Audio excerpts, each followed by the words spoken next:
Today we're going to be talking about Anemone.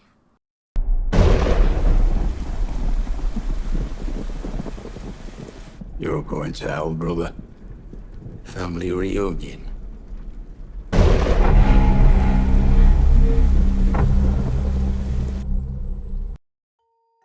This movie stands in comparison to every other movie.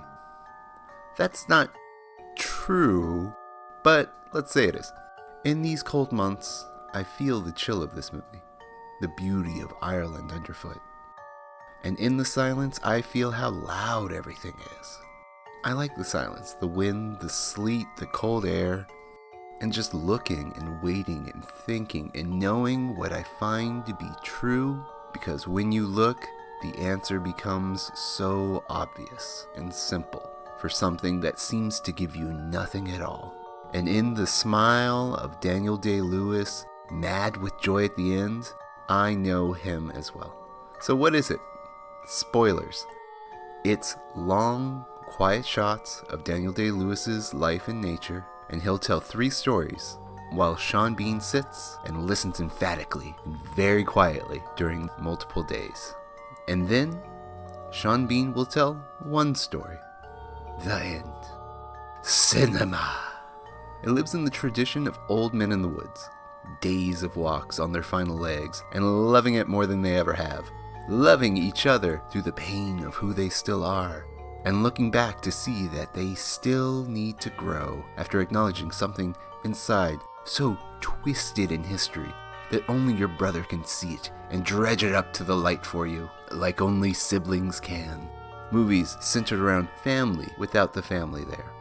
I love these days-long walks, and I survived this movie happily, unlike the 4 out of 7 people who left the theater in various stages, an unusually high body count. But if you sit, listen, focus, and love, then I recommend this perhaps overly dramatic movie. Overly dramatic because, super spoilers, it's worried about a young man who can't act at all, yet is supposed to be the mirror to Daniel Day-Lewis's intensity. But still, it's Daniel Day-Lewis in concept. He is his son, even without seeing each other ever. Who Daniel Day-Lewis is still lives in who he is and haunts himself in his son. So bad acting aside, it does color the 3 stories even more by saying who Daniel Day-Lewis would be without them. At the root of his genome, behind all of the pain of those stories, was this boy. Wonderful stuff. And the idea behind the boy and his situation does give tension to the story, but you never see it in the boy pretty much ever. 5 out of 5. Because despite that, it's informatively different, epically beautiful, and sees the long arc of history in a way that I want to line my vision along to also see that curve. Go see it.